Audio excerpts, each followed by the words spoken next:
Maagang nagising si Lando. Habang sumisilip ang unang sikat ng araw sa Nueva Ecija, ramdam niya ang malamig na hangin at ang basang lupa sa ilalim ng kanyang mga paa. Sa kanyang mga kamay, bitbit niya ang mga binhi ng palay, maliliit na butil na siyang pag-asa ng pamilya. Simulan na natin ang panibagong araw, bulong niya sa sarili. Ang bukid ay tahimik, maliban sa huni ng ibon at ingay ng palakang lumalangoy sa pilapil. Lando ay sanay sa ganitong eksena, pawis, putik at araw-araw na pakikipaglaban para sa kinabukasan. Ngunit sa likod ng kanyang ngiti, may bigat na dinadala. Maliit lang ang kita. Kapag mababa ang presyo ng palay, halos walang natitira. Pero kahit ganun, hindi siya sumusuko. Naaalala niya ang kanyang tatay na dati ring magsasaka. Anak, wika nito noon, ang lupa ay parang pamilya, alagaan mo at ito'y magbibigay ng buhay sa'yo. Kaya tuwing tatanim si Lando, hindi lang siya nagtatanim ng palay. Nagtatanim siya ng pag-asa para sa kanyang asawa, para sa kanyang mga anak at para sa sarili niyang pangarap. Sa gitna ng bukid, habang unti-unti nang umiinit ang araw, tumigil siya sandali at tumingin sa malayo. Balang araw, mahina niyang sabi, hindi lang sa bukid makikita ang ani ng pawis ko. Balang araw, aangat din tayo. At doon nagsimula ang kanyang kwento, isang simpleng magsasaka na may dakilang pangarap.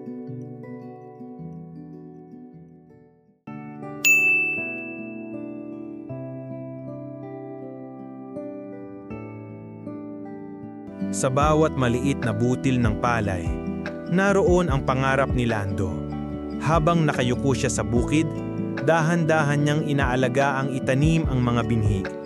Pawis sa noo, putik sa kamay, pero ang puso niya'y puno ng pag-asa. Anak! Tawag ng kanyang panganay mula sa gilid ng pilapil. Tumakbo ang bata, may hawak na isang maliit na lata ng tubig. Gusto ko ring tumulong, tay. Ngumiti si Lando. Hinayaan niya ang bata ang naglalaro at ibinuhos ng bata ang tubig sa mga bagong tanim na palay. Ito, sabi niya, ang magiging bigas na kakainin natin balang araw. At higit pa, baka ito rin ang mag-angat sa atin. Sa simpleng eksenang iyon, nakita ni Lando ang kinabukasan. Isang mas maayos na buhay para sa kanyang pamilya. Hindi man siya nakapagtapos, naniniwala siyang ang bawat binhi ay simbolo ng pag-asa. Kapag nagtagpo ang sipag at tiyaga, sabi niya sa kanyang anak, ang maliit na butil, lalaki, aani, at magbibigay ng buhay. Ganyan din ang pangarap natin. Habang lumulubog ang araw, nakaupo silang mag-ama sa tabi ng bukid. Pinagmamasdan ang bagong tanim na palay. Tahimik ang paligid, maliban sa huni ng ibon at hangin na humahaplos sa kanilang mga pisngi. Hindi pa niya alam ang mga unos na darating, mga bagyong sisira sa kanyang ani, mga utang na bubundat sa kanya ng problema. Pero sa sandaling iyon, sapat na ang pag-asa. At sa maliit na butil ng palay, nagsimulang tumubo ang mas malaking pangarap ni Lando.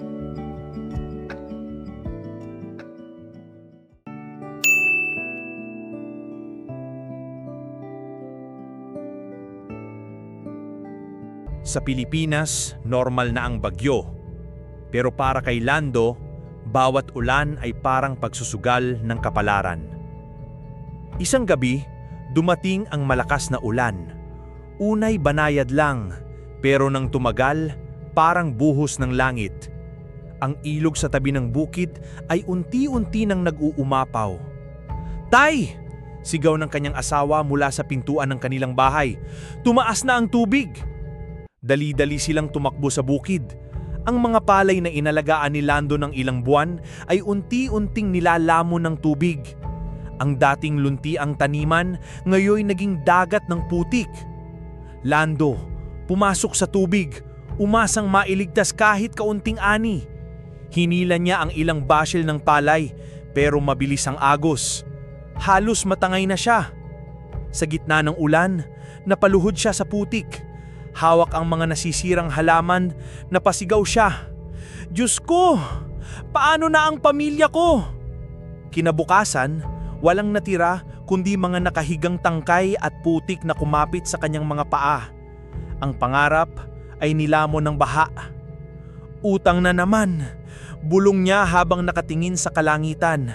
Mabigat ang dibdib niya. Paano na ang mga bayarin? Paano na ang pagkain ng mga anak? Sa gitna ng kawalan, dumating ang kanyang panganay, may hawak na lumang payong. Tay, sabi ng bata, naninginig sa lamig. Pwede pa po tayo magsimula ulit, di ba?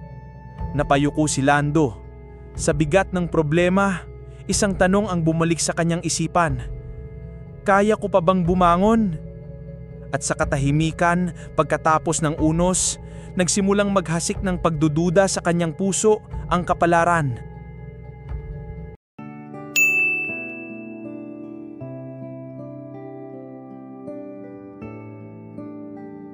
Pagkatapos ng baha, tila nawala ang kulay sa paligid ni Lando. Ang bukid ay tila sementeryo ng mga pangarap. Tuyo, putikan, at walang natira. Tahimik siyang nakaupo sa harap ng kanilang maliit na bahay. Hawak ang ulo. Hindi alam kung paano magsisimula. Tay, mahina ang boses ng kanyang anak na babae. May dala itong mangkok ng kanin at tuyo. Kain na po tayo! Napatingin si Lando. Nakaupo ang kanyang pamilya sa banig. Simpleng hapunan lang pero lahat sila'y nakangiti. Pasensya na kayo, wala tayong masarap na ulam ngayon. Bulong niya, halos mahina ang boses. Ngumiti ang asawa niya, si Aling Rosa. Lando, hindi pagkain ng sukatan ng pamilya. Ang mahalaga, buo tayo. Unti-unting lumuwag ang dibdib niya. Ang mga anak niya masaya pa rin nagkukwentuhan, nagtatawanan kahit isang tuyo lang ang nasa mesa. Habang nakikinig siya, naisip niya. Ito ang dahilan kung bakit ako lumalaban. Hindi pera, hindi ani, pamilya. Salamat, bulong niya habang pinagmamasdan ng kanyang mga anak. Salamat at nandito kayo. Kinagabihan, habang nakahiga sila, niyakap siya ni Rosa. Huwag kang susuko, Lando. Basta't magkasama tayo, malalampasan natin to. Napaluha siya, pero ngayon, luha ng pasasalamat. Sa gitna ng kahirapan, naalala ni Lando ang tunay na yaman. Hindi ginto, hindi pera, kundi ang mga taong handang tumayo sa tabi mo kahit kailan.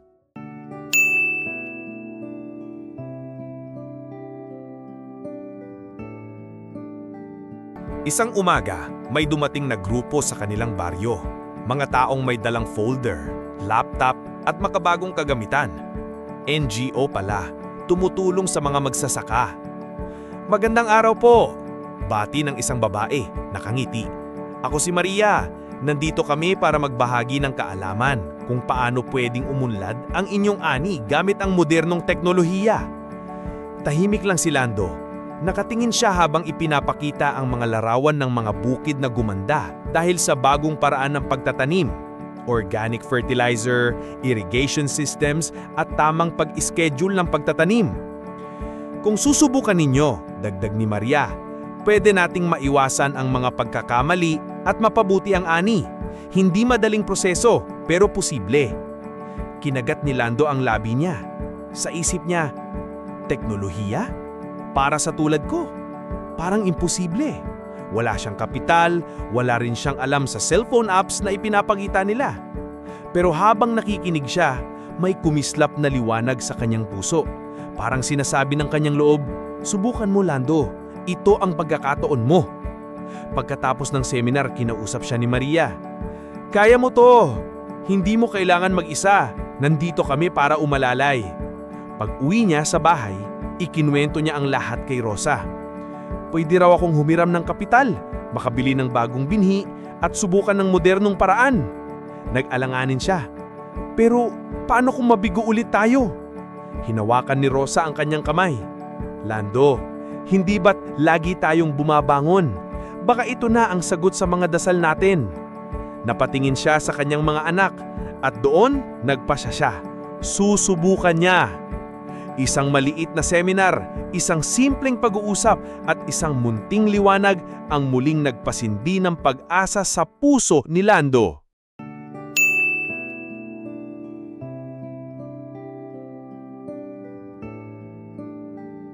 Gabi. Tahimik ang paligid, maliban sa huni ng puliglig. Nakaupo si Lando sa harap ng mesa. Hawak ang papel, loan application form. Sa simpleng dokumentong ito, nakasalalay ang kapalaran ng kanyang pamilya. Kapag pumirma ako, bulong niya sa sarili, pwede akong bumili ng bagong binhi, makasabay sa modernong paraan. Pero kapag pumalpak ulit, baka lalo tayong mabaon sa utang. Pinagmasdan niya ang mga anak na natutulog sa banig. Payapa, inosente. Para sa kanila, kaya kong sumugal. Lumapit si Rosa, dala ang isang tasa ng kape. Lando, sabi niya ng marahan, hindi ko alam ang mangyayari pero naniniwala ako sa'yo. Kung hindi mo susubukan, paano mo malalaman? Napayuko siya. Mabigat ang dibdib. Naiisip niya ang lahat ng pagkatalo. Ang baha, ang utang, ang gutom. Kaya ko pa ba? Sa sumunod na araw, pumunta siya sa kooperatiba. Hawak-hawak ang papel. Nanginginig ang kanyang kamay. Lando, sabi ng loan officer, handa ka ba sa responsibilidad? Huminga siya ng malalim, pinikitang bata, naaalala ang mga ngiti ng kanyang pamilya. Oo, handang-handa.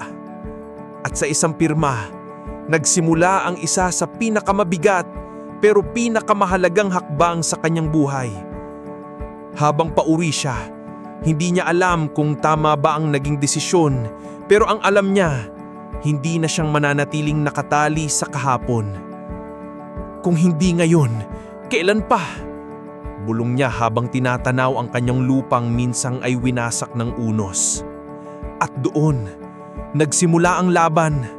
Hindi lang laban sa lupa, kundi laban sa kanyang sariling takot.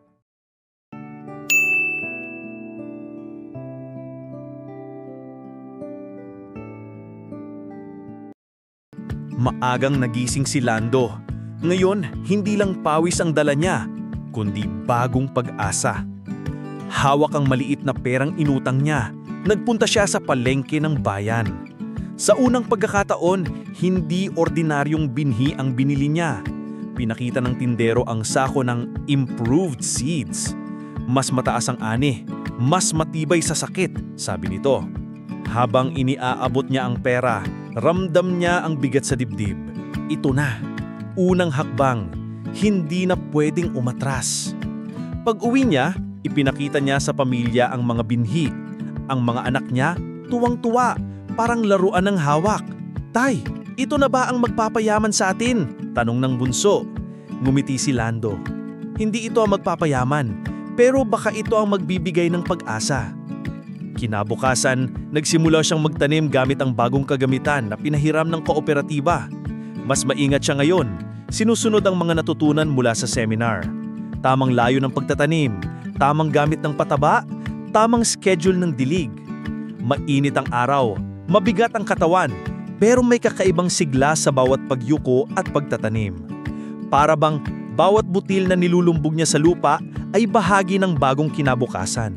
Habang pinagmamasdan ng lupain na unti-unting napupuno ng bagong sibol, naramdaman niya ang halo-halong emosyon. Takot, kaba, pero higit sa lahat, pag-asa. Ito na ang simula. Ito ang unang hakbang tungo sa pagbabago.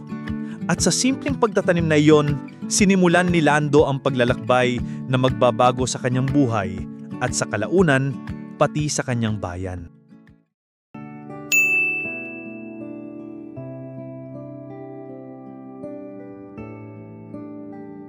Hindi naging madali para kay Lando ang sumabay sa bagong paraan ng pagsasaka. Sa una, parang alien language ang mga tinuturo. May mga chart, apps at gadgets. Pero dahil na rin sa kanyang determinasyon, nagsimula siyang matuto, hakbang-hakbang. Lando, ganito mo gagamitin, paliwanag ni Maria mula sa NGO habang pinapakita ang isang simpleng cellphone app. Itatype mo lang ang petsa ng pagtatanim, tapos ibibigay na nito kung kailan ka dapat magdilig at maglagay ng abono. Napakamot si Lando. Aba, mas matalino pa to kaysa sa akin. Nagtawa na ng mga kasama niya pero sa loob-loob niya, seryoso ang tingin niya sa bagay na yon. Unti-unti, nagsanay siya. Natutunan niya kung paano gumamit ng organic fertilizer imbes na puro chemical, paano ayusin ang kanal para mas epektibong dumaloy ang tubig, at paano iwasan ang peste nang hindi gumagastos ng malaki. Bawat bagong kaalaman, agad niyang sinusubok sa kanyang bukid. At unti-unti, may nakikita siyang pagbabago. Mas berde kaysa dati ang mga dahon, mas matibay ang mga halaman. "Rosa, tingnan mo!" sigaw niya isang hapon. "Parang ibang klase ng sibol ng palay ngayon." Gumiti ang asawa niya. "Sabi ko sa'yo, pag-aralan mo lang, may bunga rin." Minsan natatawa siya sa sarili. Sino ang mag-aakala na ang dating simpleng magsasaka ay ngayon nang marunong ng gumamit ng app sa cellphone? Pero higit pa sa teknolohiya, natutunan ni Lando ang mas mahalagang bagay. Ang bukas ay para sa mga handang matuto. At sa bawat pindot ng cellphone, sa bawat hakbang ng makabaghang pamamaraan, mas lumalapit siya sa pangarap na hindi lang basta mabuhay, kundi umunlad.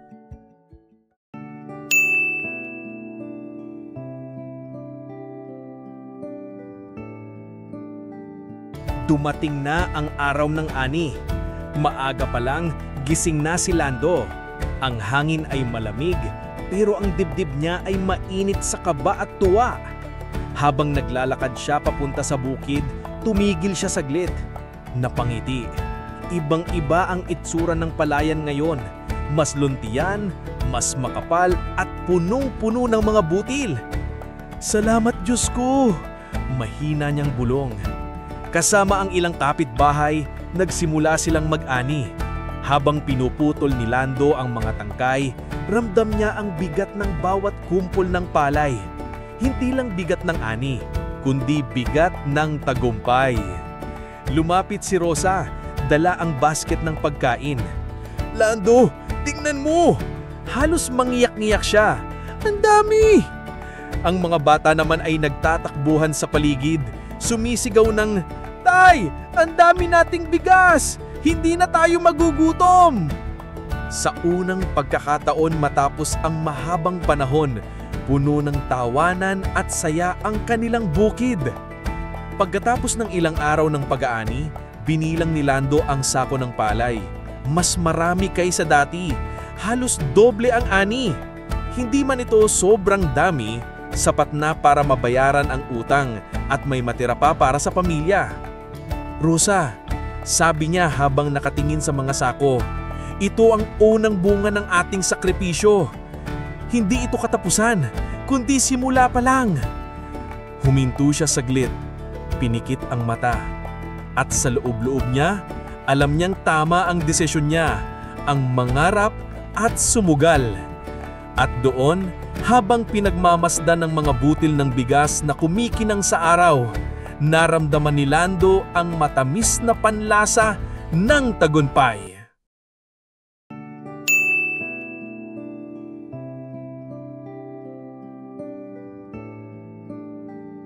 Matapos ang matagumpay na ani, puno ng saya ang pamilya ni Lando. Pero alam niyang hindi pa tapos ang laban. Ang tunay na pagsubok kung paano ibebenta ang kanilang produkto. Maaga siyang nagtungo sa bayan, dala ang ilang sako ng palay. Sa palengke, sasalubong sa kanya ang mga traders. "Magkano po ang kuha nyo?" tanong niya ng maingat. 14 pesos kada kilo, Lando. Pero kung gusto mo ng cash agad, 12 pesos. Napakunot ang noo niya. "Ha? Sa baryo namin, sabi 18 pesos ang presyo." Umiling ang trader. "Ganun talaga, supply and demand. Kung ayaw mo, maraming pang magsasaka dito." Parang binuhusan ng malamig na tubig si Lando. Dito niya naunawaan, Kahit gaano kaganda ang ani, kung walang tamang merkado, talo pa rin ang magsasaka. Pag-uwi niya, mabigat ang dibdib. Nagtanong ang mga anak, "Tay, may pera na ba tayo?" Hindi siya makasagot agad. Umupo siya sa giid ng bahay. "Rosa," sabi niya, "kung ganito lagi, hindi tayo unlad. Kumikita ang traders, pero tayo hirap pa rin." Tahimik ang gabi, pero puno ng pag-iisip ang kanyang utak. Doon niya napagtanto na kailangan niyang maghanap ng ibang paraan, direktang pagbebenta, kooperatiba, o kahit bagong pamilihan. At habang nakatingin siya sa mga sako ng bigas na nakatambak sa kanilang bahay, mas lalong tumibay ang kanyang panata. Hindi pwedeng dito lang matapos ang pangarap. Ito ang pagsubok ng merkado, at ito rin ang magiging simula ng mas malaking laban.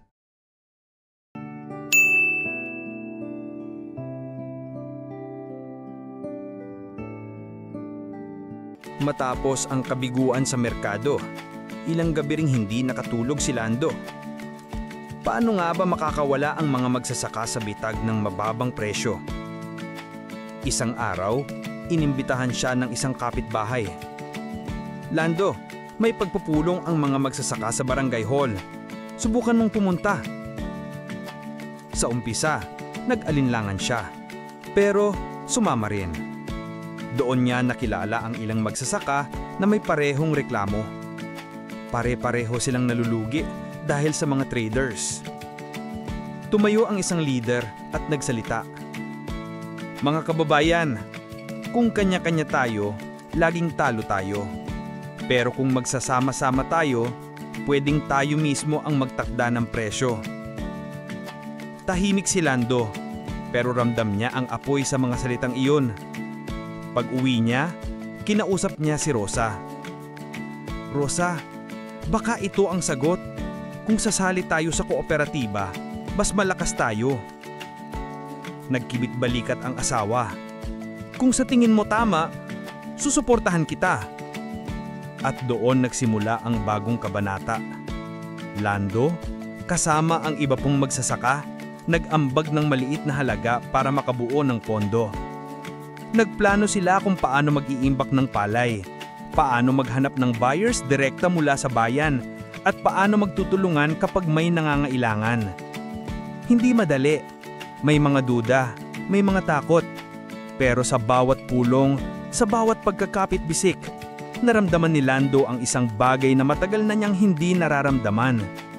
Lakas ng pagkakaisa.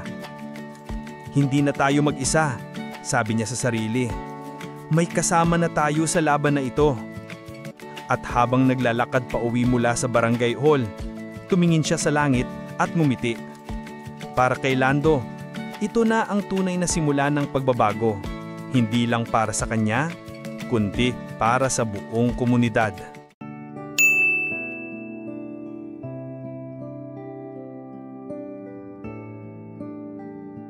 Buwan nang lumipas mula nang mabuo ang kooperatiba.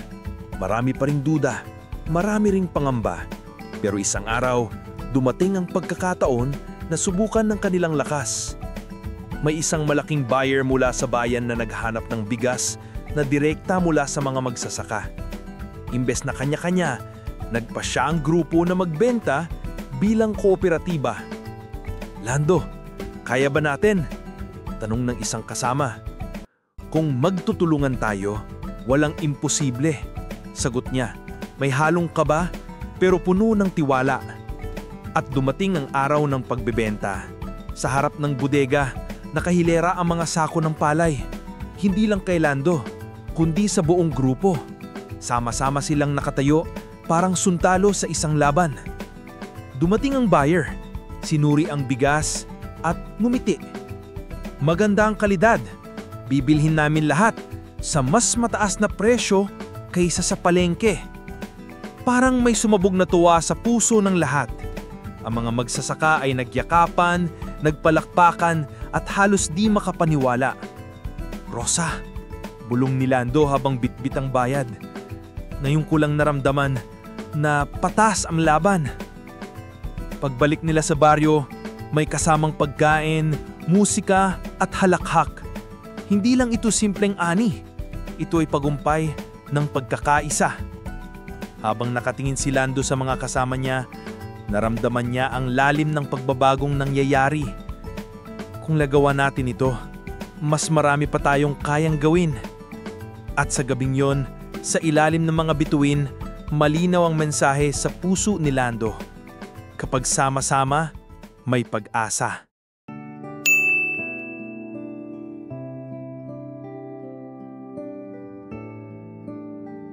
Matapos ang unang tagumpay ng kooperatiba, dumating din ang mga hindi inaasahang balakid.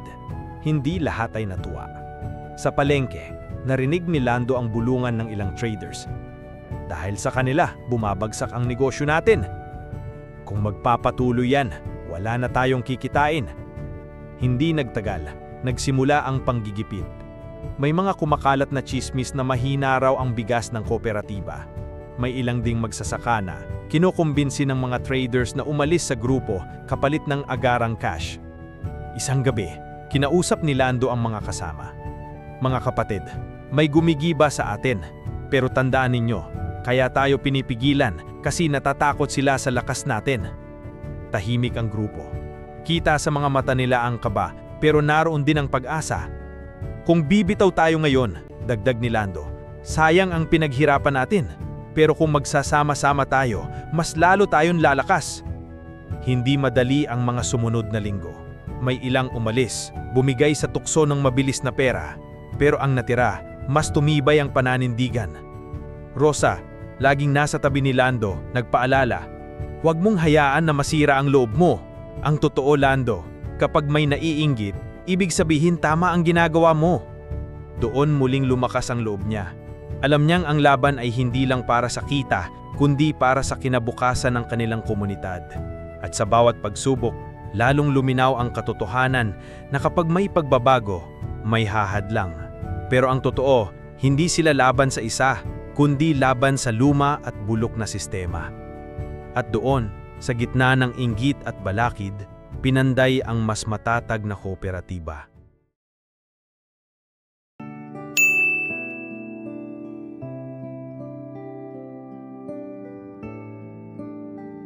Matapos ang unos ng mga balakid at inggit, napagtanto ni Lando na hindi sapat ang lakas ng loob at pagkakaisa. Kailangan nilang palakasin ang kanilang kaalaman. Isang araw, dumating ang imbitasyon mula sa bayan. May libreng seminar para sa mga magsasaka tungkol sa modernong pagsasaka, agribusiness at tamang paghawak ng kooperatiba. "Lando, sumama ka!" sabi ng isang kasamang magsasaka. Nag-alinlangan siya. Baka puro teorya lang yan. Sayang ang oras. Pero sa huli, pinili niyang sumubok.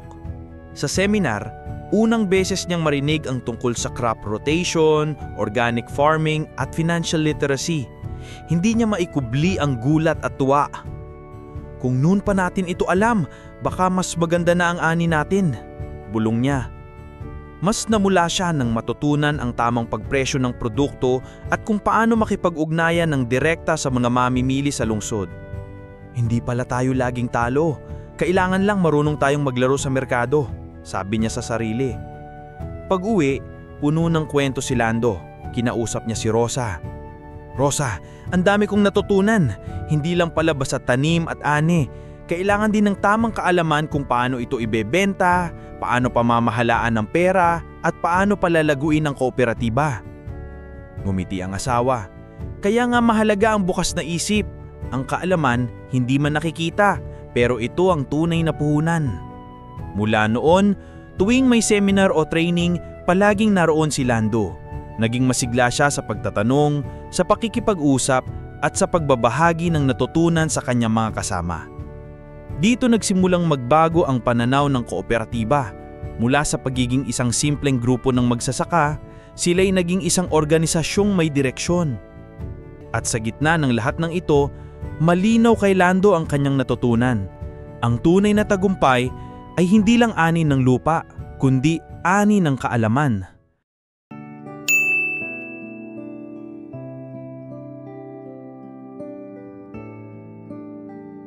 Lumipas ang mga buwan matapos matuto si Lando ng mga bagong kaalaman.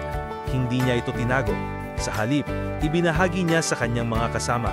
Mula sa tamang pagtatanim, pag-aalaga ng lupa, hanggang sa tamang paghawak ng pera. Unti-unti, nagbago ang takbo ng kanilang kooperatiba. Hindi na lang sila basta-bastang grupo ng magsasaka. Sila ay naging mas organisado, may plano at may malinaw na direksyon.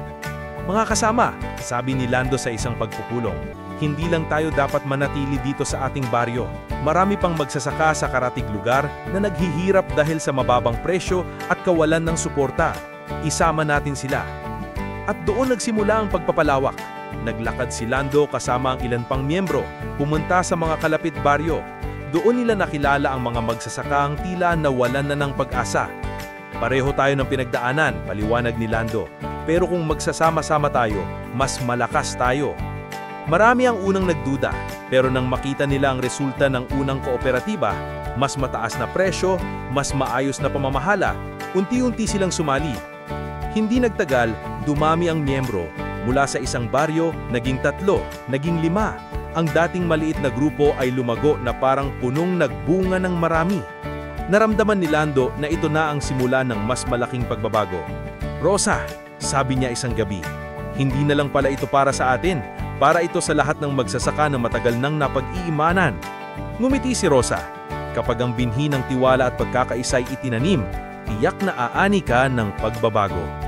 At doon, sa bawat bagong miyembro, bawat bagong baryo na sumasali, mas lumalakas ang paniniwala ni Lando. Hindi na ito simpleng pangarap. Ito na ay isang kilusan.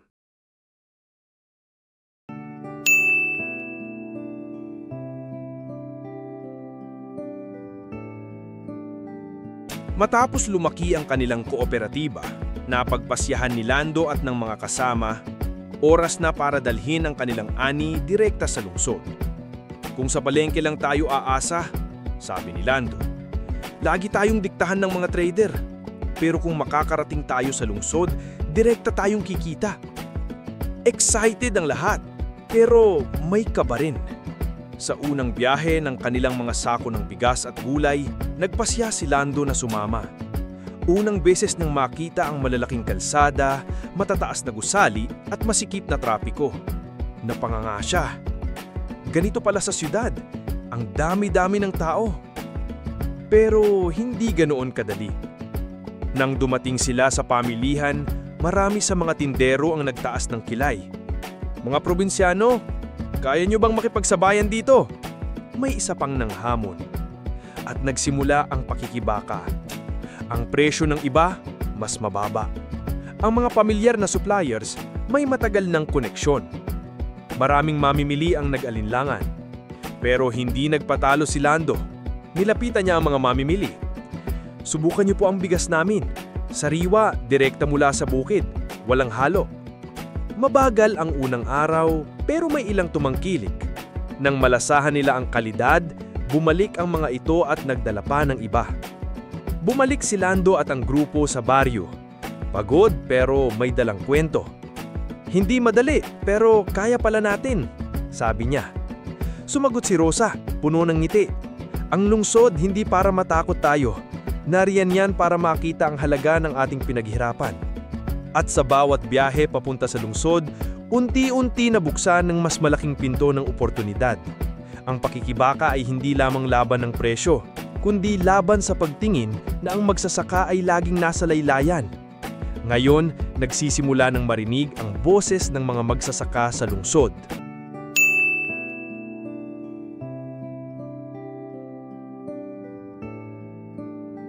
Matapos ang ilang linggo ng paulit-ulit na pagbibiyahe sa lungsod, unti-unti nang nagbago ang takbo ng kanilang kalakalan. Dati, hirap silang makahanap ng bibili. Pero ngayon, may mga parokyanong naghihintay na sa kanilang pagdating. Ayan na ang bigas ng mga taga-baryo! Sigaw ng isang tinderang tuwang-tuwa. Ang mga mamimili, unti-unti ring nagtiwala. Masarap at malinis ang gulay nila, sabi ng isa. At direkta mula sa magsasaka, walang patong ng middleman. Dumating pa ang isang pagkakataon na tinawag si Lando sa isang maliit na pagpupulong ng mga may-ari ng tindahan. Gusto naming makipagkasundo sa inyong kooperatiba. Diretso namin kukunin ang produkto ninyo, sabi ng isa. Hindi makapaniwala si Lando. Ang dating pinagtatawanan at minamaliit, na yun ay kinikilaza at nirerespeto. Pag-uwi, ibinalita niya agad kay Rosa. Rosa, nakinig sila. Hindi na lang basta tayo nagbebenta. Gusto nila tayong makasama sa pangmatagalan. Ngumiti si Rosa, puno ng tuwa. Dahil nakita nila ang katapatan mo. Ang tiwala, mas mahal pa sa ginto. Naging mas kilala ang kooperatiba. Lumabas sila sa lokal na dyaryo, nakatanggap ng imbitasyon sa mga event sa lungsod, at nakilalang bilang huwaran ng isang matagumpay na samahan ng magsasaka. Ngunit higit pa sa pagkilala, mas mahalaga ang bagong tiwala. Dahil dito, nakakuha sila ng mas malaking order, mas matatag na kita at mas malawak na pangarap. Sa puso ni Lando, malinaw ang aral. Kapag nagsimula ka sa katapatan, darating din ang pagkilala at pagtitiwala.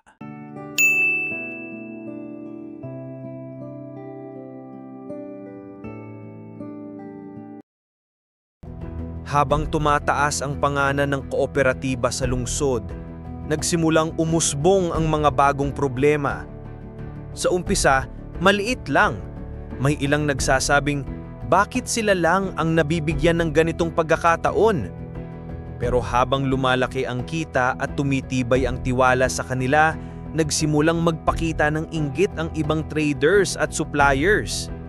Kung hindi natin sila pipigilan, tayo ang mawawala. Bulong ng ilan. Hindi nagtagal, nakaranas ang kooperatiba ng paninira.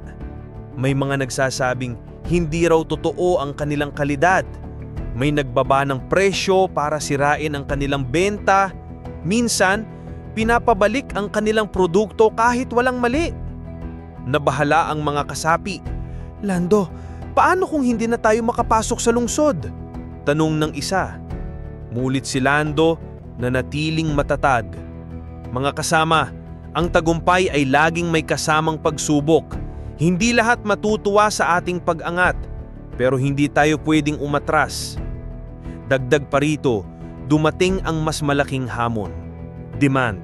Habang dumarami ang order mula sa lungsod, kulang naman ang kanilang produksyon. Kinailangan nilang mag-isip ng bagong paraan. Paano nila matutugunan ang pangangailangan nang hindi bumababa ang kalidad? Isang gabi, kinausap ni Lando si Rosa. Rosa, parang mas mabigat ang laban ngayon kaysa dati. Noon gutom at hirap lang ang kaaway. Ngayon pati kapwa negosyante, pati pressure ng dami ng order, kalaban din. Hinawakan ni Rosa ang kanyang kamay. Ang puno na namumunga, natural na binabato. Ibig sabihin lang, may bunga na tayong pinapakinabangan. Huminga ng malalim si Lando. Alam niyang mas malalaking desisyon ang kakailanganin at sa susunod na hakbang ng kanilang kwento, kailangan nilang pumili. Magpapadala ba sila sa takot o mas lalo pang lalaban?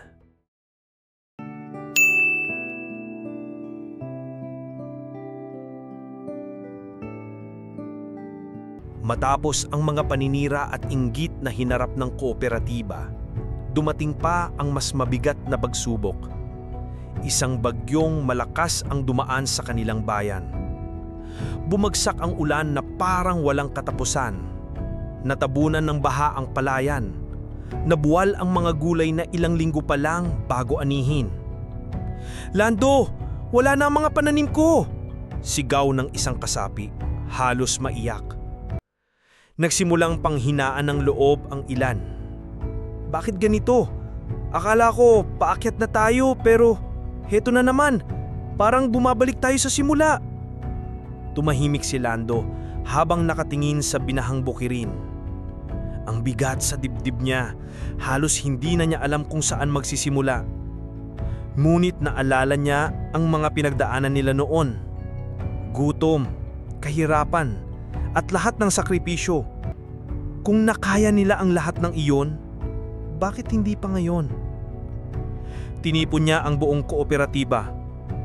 Mga kasama, wika niya, hindi ito ang katapusan. Oo, bumagsak ang ani. Oo, masakit at mabigat. Pero hindi tayo natatapos sa isang bagyo. Ang magsasaka, hindi sumusuko. Lagi tayong bumabangon. Pinili nilang magtulungan. Yung may natirang ani, ibinahagi sa mga naapektuhan. Nag-ambagan sila para makapagtanim muli. Naghanap ng paraan upang makakuha ng ayuda at suporta sa mga kilalang kliyente sa lungsod. At nang bumalik si Lando sa lungsod upang humingi ng palugit sa kanilang mga kontrata, sinabi niya ng buong tapang, "Pasensya na po, naapektuhan ng bagyo ang aming ani, pero hindi kami titigil. Babalik kami, mas malakas, mas handa." At sa kabila ng lahat, nakatanggap sila ng pag-unawa. Hindi sila iniwan ng kanilang mga kliyente dahil nakita ang katapatan at determinasyon ng kooperatiba. At sa dulo, natutunan nilang ang tunay na katatagan ay hindi lamang sa pananim o kita. Ang tunay na katatagan ay nasa puso at pagkakaisa. At sa ilalim ng araw matapos ang bagyo, muling tumindig si Lando at ang kanyang mga kasama, handang harapin ang susunod na yugto ng kanilang laban.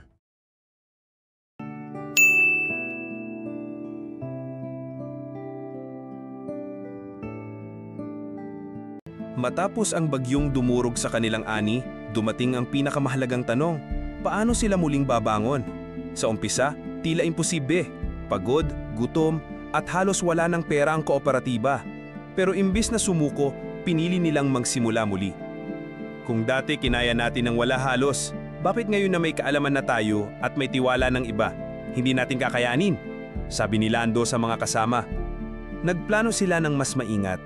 Gumamit sila ng mas matibay na teknolohiya, mas matatag na binhi, mas maayos na irigasyon at tamang schedule ng pagtatanim.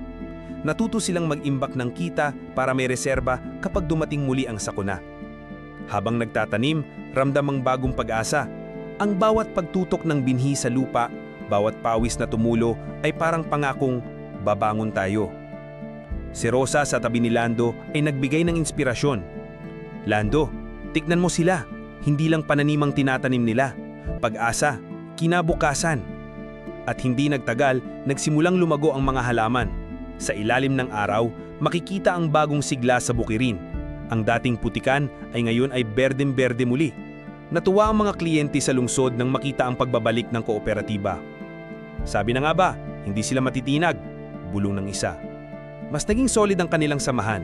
Hindi na sila basta magsasaka lang. Sila ay simbolo ng katatagan at pagbangon.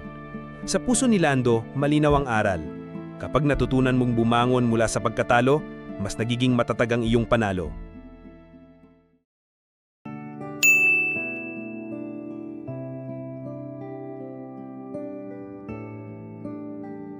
Matapos ang muling pagbangon ng kooperatiba, dumating ang panibagong pangarap, makapasok sa mas malawakang merkado.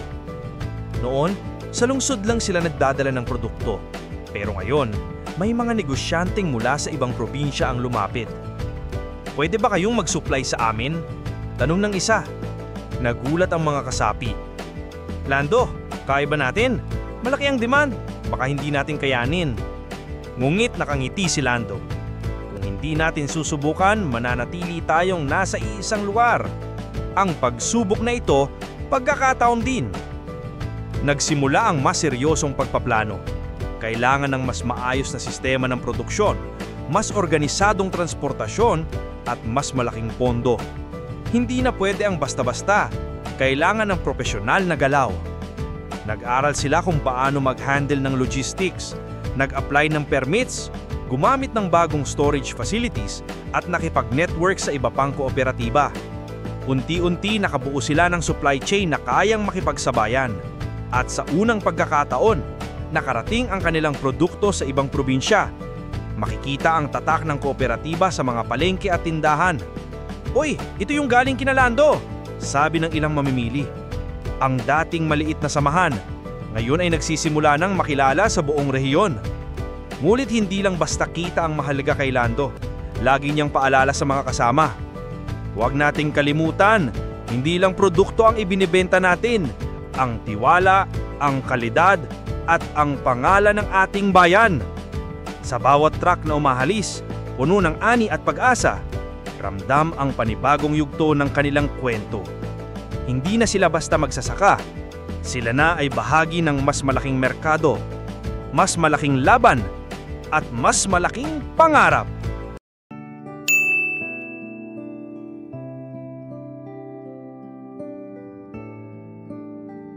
Sa pag-angat ng kooperatiba sa mas malawak na merkado, dumating din ang mas mabibigat na hamon. Dumami ang order mula sa iba't ibang probinsya. Ngulit habang lumalaki ang supply, lumalaki rin ang gastos. Mas maraming kailangan na abono, mas maraming bayad sa transportasyon at mas mataas na pasahod sa mga manggagawa. Lando, halos wala nang natitira sa kita natin, reklamo ng isa. At hindi lang iyon. Dumating din ang kompetisyon. May ibang traders na nagsimulang bumaba ang presyo para maagaw ang mga suki ng kooperatiba. May ilan pa na kumakalat ng maling balita. Hindi daw consistent ang kalidad ng produkto nila. Nagsimulang ma-pressure ang grupo. Paano kung bumalik na lang tayo sa maliit na operasyon? Hindi kaya natin itong kalakihan, sabi ng ilan. Tahimik si Lando habang pinapakinggan ng lahat. Ramdam niya ang bigat ng responsibilidad. Kung dati, ilang pamilya lang ang umaasa, ngayon, daan-daan na. Ang bawat pagkakamali, hindi na lang siya ang tatamaan, kundi buong komunidad. Ngulit sa kabila ng kaba, tumayo siya at nagsalita. Oo, mahirap. Oo, mabigat. Pero mga kasama, hindi tayo pwedeng umatras. Lahat ng ito, normal na hamon ng paglago. Kung gusto nating tumibay, kailangan nating matutong humawak ng mas malaking laban. Nagpatawag siya ng mas mahigpit na sistema. Regular na quality checks, maayos na accounting at malilaw na kontrata sa bawat partner. Nakipag-usap din sila sa ibang kooperatiba para magsanib lakas laban sa mapanlamang na traders. Unti-unti, natuto silang hindi basta-basta matinag. At sa huli, napagtanto ng lahat ang paglawak ay hindi lang tungkol sa mas malaking kita. Ito'y tungkol sa mas malaking responsibilidad, mas matinding disiplina, at mas matibay na pagkakaisa. Sa gitna ng lahat ng kaguluhan, isang bagay ang malinaw sa Lando. Hindi na silang bumabalik sa dati. Lumalaban na sila sa mas mataas na antas. At sa laban na ito, hindi pwedeng basta sumuko.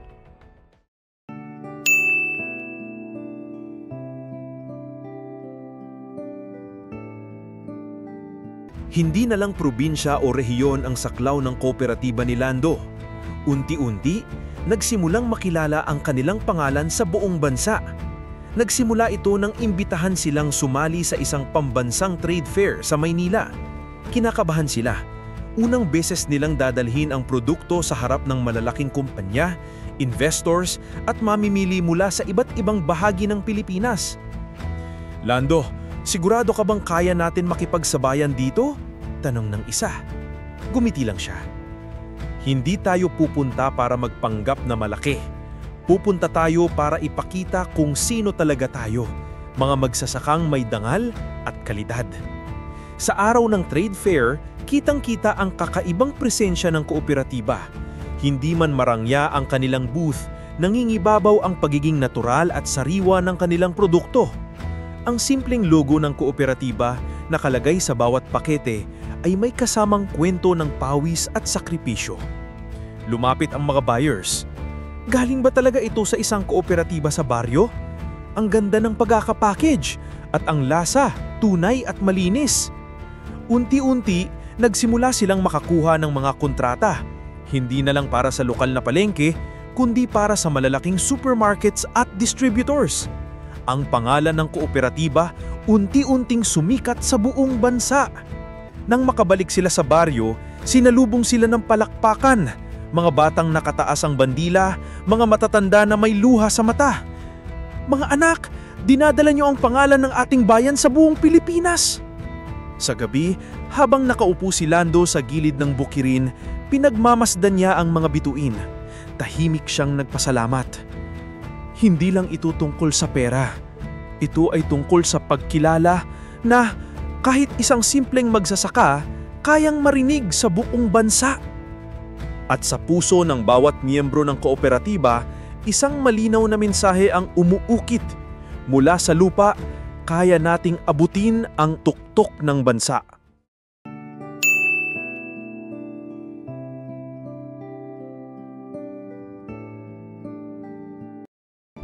Dati, simpleng magsasaka lang si Lando na nangangarap ng mas magandang buhay para sa pamilya. Ngayon, siya at ang kanyang kooperatiba ay kinikilalang tinig ng mga magsasaka sa buong bansa. Isang araw, inimbitahan siyang magsalita sa harap ng isang pambansang pagtitipon ng mga lider at magsasaka. Nasa entablado siya, nakasuot pa rin ang kanyang simpleng kamisa chino. Ngunit ang mga mata ng libu-libong tao ay nakatutok sa kanya. Tahimik ang lahat nang magsimula siyang magsalita. Mga kasama, tayo ang bumubuo sa haligi ng bansang ito. Sa bawat butil ng bigas, sa bawat prutas na inaani natin, tayo ang nagbibigay ng buhay sa sambayanan. Pero matagal na tayong nakalimutan, minamaliit at kinakalimutan ng sistema. Ngayon, oras na para marinig ang ating tinig. Pumalakpak ang mga tao. May ilan na napaluha, may ilan na napangiti. Lahat ay ramdam ang lakas ng kanyang pananalita. Hindi ako nandito bilang Lando lamang. Ako ay nandito bilang tinig ng bawat magsasakang nakayuko sa araw at ulan. At sinasabi ko ngayon, kaya nating baguhin ang takbo ng ating kabuhayan basta't sama-sama, basta't buo ang tiwala. Mula sa baryo hanggang sa kabisera, umalingaw-ngaw ang pangalan ng kanilang kooperatiba. Hindi lang ito tungkol sa ani at negosyo, ito'y naging kilusan. Ang mga bata ay lumaking may bagong pangarap. Hindi lang umalis ng bukid, kundi ipagmalaki ito. Ang mga magsasaka sa iba't ibang lugar ay nagsimulang bumuo ng kani-kanilang kooperatiba, inspirasyon ng kwento ni Lando. At sa huling gabi ng kwento, habang naglalakad si Lando sa gitna ng kanilang bukirin, tinanaw niya ang buwan na nakasabit sa langit. Sa kanyang dibdib, ramdam niya ang tibok ng isang bayan na muling nabuhay ang pag-asa. Tahimik siyang gumiti. Kung dati, tinig ko lang ang maririnig. Ngayon, ito na ang tinig ng buong bayan.